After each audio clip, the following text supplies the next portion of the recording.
సముద్రంలో వల వేశారు. ఒక్కసారికి లారీ చేపలు పడతాయంట. ఇదొక చివరంట.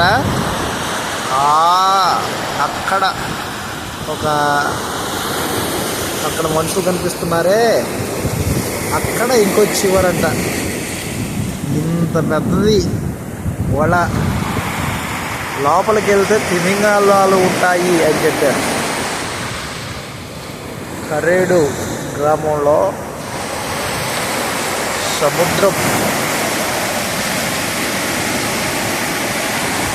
ఉవ్వెత్తున ఎగిసే కెరటాలు, గాలి చేత రేపబడుతున్న తరంగాలు, నిమ్మలించని సముద్రం. ఆ రీతిగా అవిశ్వాసి అయిన వాని హృదయము ఇలాగే ఉండదు. నిమ్మలించని, నెమ్మది లేని హృదయం, విశ్వాసం లేనివాడు